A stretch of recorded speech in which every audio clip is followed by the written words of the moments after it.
میرا دو سوال آپ سے یہ پوچھنا چاہتا ہوں، میرا سوال یہ ہے کہ ہمارا ملک امکانات کا ملک ہے، سوالات کے امکانات بہت زیادہ ہیں، جوابات کے امکانات بھی موجود ہیں، لیکن معلومات بعض جگہ پر محدود نظر آتی ہیں۔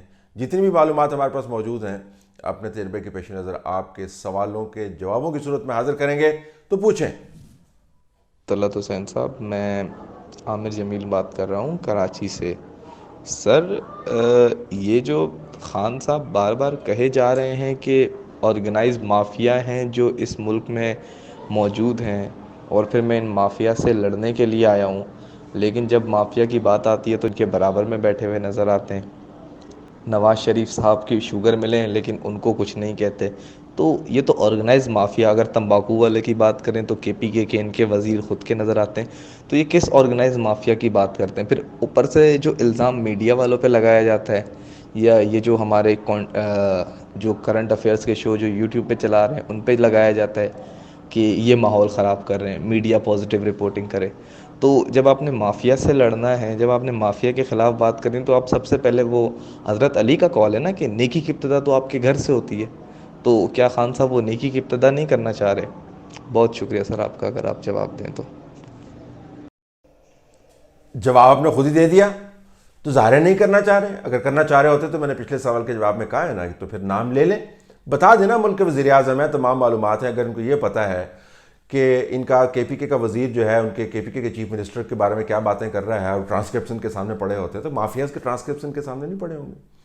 آئی بی کے پاس اگر یہ معلومات موجود ہیں، یہ معلومات کے حصول کے لیے وہ لوگوں کے بہت سارے معاملات کھنگال سکتی ہے، تو یہ مافیاز کے معاملات نہیں کیا وہ کھنگال سکتی؟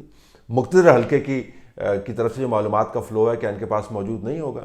کیا یہ حقیقت نہیں ہے کہ جب رپورٹس سامنے لائی گئیں تو ایک ایڈوائزر ہیں ان کے، جن کے خلاف کرپشن کی اور ٹھیکے دلوانے کی اور کانٹریکٹس دلوانے کے الزامات تھے، وہ پھر سامنے پی ایم ہاؤس کے اندر وہ بیٹھے ہوتے تھے، ٹی وی کے اوپر بھی آتے ہوتے تھے، ان کو پھر آپ کو کوائٹلی ہٹانا پڑا۔ کوائٹلی کیوں ہٹانا پڑا؟ تو ان کو جیل کیوں نہیں بھیجا؟ اگر وہ اس قابل نہیں ہیں اور ان پر الزامات اتنے سنجیدہ ہیں تو پھر آپ نے ان کو جیل بھیجنا تھا نا، کوائٹلی کیوں علیحدہ کر دیا؟ یہ کوائٹلی آپ کام کیوں کرتے ہیں جب کوئی بندہ آپ کا پکڑا جاتا ہے؟ یہ کوائٹلی آپ نام کیوں حذف کر جاتے ہیں جب مبینہ طور پر ان لوگوں کے نام آتے ہیں جو آپ کے ارد گرد بیٹھے ہوئے ہوتے ہیں؟ تو ظاہر ہے جن مافیاز کی وہ بات کرتے ہیں ان کی جڑیں جو ہے ہر طرف پھیلی ہوئی ہیں، اس میں کوئی شک نہیں ہے، ہر پارٹی کے اندر موجود ہیں۔ لیکن آپ کا بیانیہ تو یہ ہے کہ ہماری پارٹی مختلف ہے، میں مختلف ہوں، میں جنگ کرنے کے لیے۔ تو کہاں پہ جنگ ہو رہی ہے؟ کوئی جنگ کا میدان تو بتائیں، وہ کون سی آپ نے تلوار تانی ہوئی ہے؟ تلوار تو دکھائیں آپ، کون سا آپ نے سربکف کہاں پہ ہوئے ہیں آپ نے، کہاں پہ آپ نے گھوڑے کے اوپر جو ہے کاٹھی ڈالی ہوئی ہے اور بالکل تلوار نکال کے آپ اللہ کا نام لیتے ہوئے جو ہے وہ مافیاز کی طرف پیش قدمی کر رہے ہیں؟ کہاں پہ ہو رہا ہے یہ؟ دکھائیں تو صحیح، نہیں دکھائیں گے، کیونکہ پھر جب نام سامنے آئیں گے نا تو پھر بہت ساری چیزیں سامنے آئیں گی، پھر مافیاز کے ساتھ جو لنکس ہوتے ہیں لوگوں کے وہ بھی سامنے آئیں گے۔ تو اس وجہ سے ظاہر ہے وہ نہیں کریں گے، وہ کہتے رہیں گے، کہتے رہتے ہیں اس طرح کی وہ باتیں، تو پہلی مرتبہ اس طرح کی باتیں تھوڑی کر رہے ہیں۔ طلعت صاحب، ہمارے جو وزیر منشیات ہیں انہوں نے ایک بیان جاری کیا ہے کہ ہم جو ہیں ان قریب جو چرس ہے جو اس سے اب دوائیاں بنائیں گے۔ تو اس بات پہ تو میں عمران خان صاحب کو داد دیتا ہوں، یہ پہلے اس ملک کے وزیر اعظم ہیں جنہوں نے اس طبقے جو ملنگ طبقہ ہے جن کو گھروں سے نکال دیا جاتا ہے ان کے مستقبل کے بارے میں انہوں نے کچھ سوچا ہے۔ یہاں پہ ایمسٹرڈیم جو ہے وہاں پہ ان کی حکومت نے چونکہ یہ الاؤ کیا ہوا ہے، چرس جو ہے الاؤ ہے وہاں پہ، تو پورے یورپ کا جو ٹورسٹ ہے وہ وہاں پہ جاتا ہے۔ ہو سکتا ہے عمران خان صاحب نے یہ آئیڈیا جو ہے ایمسٹرڈیم ماڈل جو ہے یہ لانچ کیا ہو۔ میرا صرف سوال یہ ہے کہ کیا یہ اس وقت جو ملک کے موجودہ حالات ہے، کیا یہ صحیح وقت ہے اس وقت ایمسٹرڈیم ماڈل جو ہے وہ لانچ کرنے کا، یا آگے پیچھے بھی ہو سکتا تھا؟ شکریہ سر، السلام علیکم۔ یہ لوگ بڑے ظالم ہوتے ہیں، ایسے سوال جو ہے وہ آپ کر دیتے ہیں۔ کوئی ایمسٹرڈیم ماڈل نہیں ہے۔ ایک تو فریدی صاحب جو ہیں، بہت سارے لوگ جو ہے جب ان کے پاس مواقع آتے ہیں تو وہ ان مواقع کے ساتھ بہت سارا کام کر کے اپنا قد کاٹ بڑا بھی کر سکتے ہیں۔ فریدی صاحب نے بیانات کے ذریعے شہرت حاصل کی۔ آپ کو یاد ہے انہوں نے اسلام آباد کی جو تقریباً 80% بچیاں اسکول گوئنگ جو ہیں ان کو جو ہے وہ منشیات کا ایڈکٹ قرار دے دیا۔ پھر رانا ثناء اللہ کے اوپر جو ہے وہ ان کی جو وضاحتیں آئیں، پھر وہ فوٹیج اور کلپس اور ویڈیو اور اس کی بحث کے اندر پھنس گئے، تو وہ اس قسم کے بیانات دیتے رہتے ہیں. پھر وہ بیٹھے ہوئے تھے ان گروپس کے نمائندگان کے ساتھ، آپ کو یاد ہوگا کہہ رہے تھے کہ جب تک میں ہوں کوئی آپ مائیکل آل آپ پر ہاتھ نہیں ڈال سکتا. اس گروپ کی وہ پھینٹی لگی ہے اس کے بعد کہ یاد ہی کرتا ہوگا. اب یہ اس کے اوپر بیان دیتے ہیں. میرا نہیں خیال کہ عمران خان صاحب نے کوئی اس قسم کا پلان بنایا ہو، پلاننگ ہوتی نہیں ہے نا پلان بنایا ہو. ٹیکنیکلی آپ کہہ سکتے ہیں کہ بہت سارے جو ڈرگز ہیں ان کے انگریڈینٹس جو ہیں وہ دوائیوں کے اندر استعمال ہوتے ہیں. آئی ڈونٹ نو، میں نے کہیں پڑھا تھا، میں کوئی فارماسسٹ تو نہیں ہوں، لیکن میں نے کہیں پڑھا تھا کہ استعمال ہوتے ہیں. اگر اس زاویے سے کر رہے ہیں تو ہو سکتا ہے اس کی کوئی جسٹیفیکیشن ہو. لیکن یہ جو افریدی صاحب ہیں اور تعلق جو ہے ان علاقوں سے ٹرائبل تعلق کی بات کر رہا ہوں، میں ووٹ کے تعلق کی بات نہیں کر رہا. تو بنیادی بات جو وہ کہہ رہے ہیں اس شعر کے اندر، جو شاعر جو بات کر رہا ہے وہ یہ کہہ رہا ہے کہ تیرا کے اندر جو کام ہوتا ہے ہم نے اس کو روکنا نہیں ہے، اور تیرا کے اندر کیا کام ہوتا ہے جو لوگ جانتے ہیں وہ بہت اچھے طریقے سے اس کو سمجھتے ہیں. اور ایک ایسی ایک بڑک ہے جس کا کوئی سر نہ پیر ہے، اس کی امپلیکیشنز بہت زیادہ ہیں کیونکہ یہ کسی ماڈل کے تحت نہیں کیا جا رہا. اور ظاہر پھر لوگ جب اس قسم کے آپ بیانات دیں گے تو یہ ٹھٹھا بھی آپ کو لگائیں گے. تو لیکن بنیادی بات وہ جو کر رہے ہیں، جو بین السطور مجھے سمجھ آئی وہ یہ کہ تیرا کے اندر جو کام ہوتے ہیں وہ ویسے کے ویسے چلتے رہیں گے. ہم کوئی اور طریقہ استعمال کریں گے ان کاموں کی، ان پروڈکٹ کو سنبھالنے کے لیے، بند نہیں ہونے دیں گے. ہمیں تو یہ سمجھ آئی. یہ ایک ہی میڈیسن کے 3 پرائس ہیں اور تقریباً 3 مہینے میں یہ انکریز ہوئے ہیں. پہلے ایک ریٹ آیا ہے، پہلے پرانا ریٹ تھا، پھر دوسرا آیا ہے، پھر 2 مہینے بعد پھر تیسرا ریٹ آیا ہے. یہ میں نے ایک آپ کو ایگزامپل بھیجی ہے. یہ اسی طرح کے 20 میڈیسن ہیں، بلکہ ایسا سمجھ لیں کہ 80% میڈیسن ایسے ہیں جن کے بار بار ریٹ انکریز ہو رہے ہیں. اور یہ تو مطلب ہے کہ عام میڈیسن ہے نا. اس کے علاوہ جو سرجیکل کا سامان ہے، سرجیکل کا سامان جو ہے وہ 60% نہیں 200% انکریز ہوئے ہیں ریٹ ان کے. میں آپ کو چھوٹی سی مثال دیتا ہوں. ایک کینولا جو ہم 120 روپے کا بیچتے تھے مارکیٹ میں، اس کا ریٹ 210 روپے ہو گیا ہے.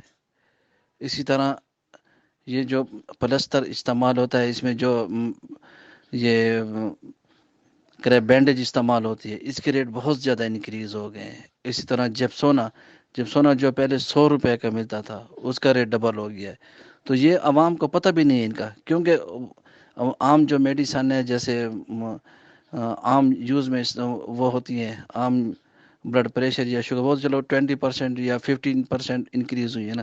لیکن وہ میڈیسن جن کا کسی کا واسطہ نہیں ہوتا، کبھی کبھی خدا نخواستہ کسی کا ایکسیڈنٹ ہو گیا، کوئی آپریشن ہو گیا، اس کو لینی پڑتی ہے، وہ 200% بھی انکریز ہوئی ہیں. تو آپ سے صرف یہ کہتا ہوں کہ جو ہمارے پاس آتے ہیں ہاسپٹل میں لوگ آتے ہیں، میں کہتا ہوں بس روتے ہیں ہمارے سامنے. تو اس کا کوئی حل بھی ہے کہ نہیں ہے؟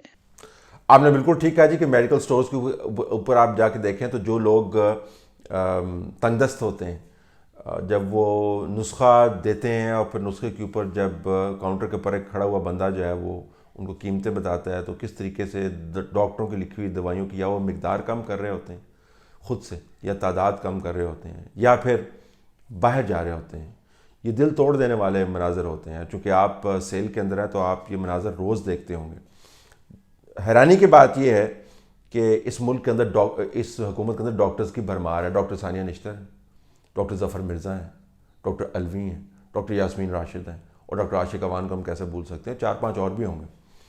تو یہ جو تصور ہے کہ اگر آپ ایکسپرٹیز اکٹھی کریں تو بہترین ایڈوائس دے سکتے ہیں، یہ بالکل ایک بودھا تصور ہے. کیونکہ ایکسپرٹس کو ڈائریکشن، پالیسی، ویژن فراہم کرتا ہے جو بڑے سوچ وچار کے بعد آیا ہوتا ہے. یہ نہیں ہوتا کہ رات کو آپ نے کھانا کوئی اور قسم کا کھا لیا اور تبخیر معدہ ہوا تو صبح اٹھ کے آپ کو جو خیال آیا آپ نے اس کو ویژن میں تبدیل کر کے تو ٹھوک دیا ٹویٹ اس کے اوپر. It doesn't work like that.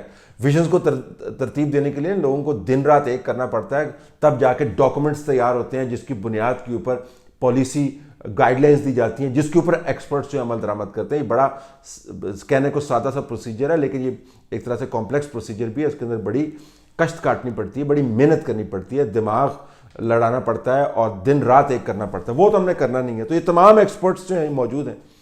ان کا کام کیا ہے سیٹ سنبھالتے نہیں ہیں, سیٹ سنبھالنے سے پہلے میڈیا کے سامنے آ کے بیٹھ جاتے ہیں. ڈاکٹر ظفر مرزا جو کلاسک کیس ان پوائنٹ, ان کو بہت عرصے سے جانتا ہوں, یہ ایکٹیوسٹ ہیں, بھلے آدمی ہیں, ذمہ داری ملی نہیں ہے تو میڈیا کے سامنے آ کے بیان دینے شروع کرتے. ڈاکٹر ثانیہ نشتر جو ہیں مشرف کے دور میں بھی مشہور تھیں, اب بھی موجود ہیں, تصویریں کھنچوانے کا اتنا شوق ہے ان کو, اور لمبی لمبی باتیں کرنے کا, اور پتہ نہیں کیا کمپلیکسٹیز, جب سیدھی باتوں کے جواب نہ ہونا تو پھر آپ تھیریز دینے لگ جاتے ہیں.